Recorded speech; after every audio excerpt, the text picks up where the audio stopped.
বগুড়ায় খালেদা জিয়ার আত্মার মাগফিরাত কামনা ও জাতীয় নির্বাচনী বিএনপির নিরঙ্কুশ বিজয়ে দোয়া মোনাজাত। বগুড়া সদর প্রতিনিধি সোহেল আহমেদের ভিডিওচিত্র। বিস্তারিত।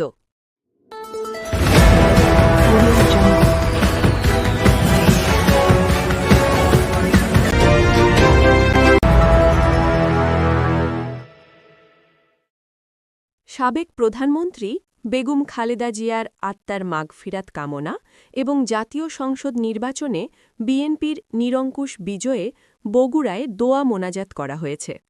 বিএনপির কেন্দ্রীয় কর্মসূচির অংশ হিসেবে ১৩ ফেব্রুয়ারি শুক্রবার বগুড়ায় বাইতুর রহমান সেন্ট্রাল মসজিদে বগুড়া জেলা বিএনপির আয়োজনে এ বিশেষ দোয়া ও মোনাজাত করা হয়।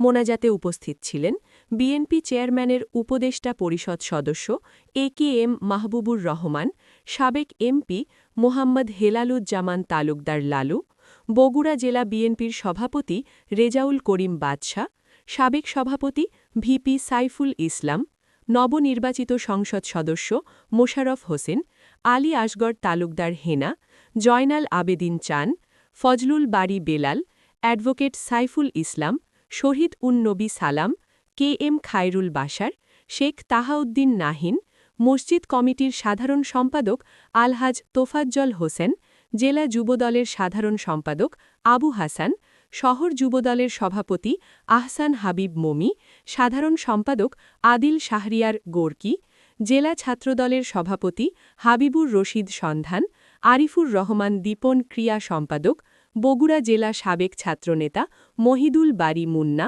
বগুড়া শহর যুবদলের সাংগঠনিক সম্পাদক শহরের হাসান শিবলু, বগুড়া শহর বিএনপি রফিকুল ইসলাম লিমন, যুগ্ম সাধারণ সম্পাদক বগুড়া শহর যুবদল সহ অত্র মসজিদের মুসল্লিবৃন্দ উপস্থিতিতে মিলাদ মাহফিল ও দুয়া অনুষ্ঠিত হয়েছে।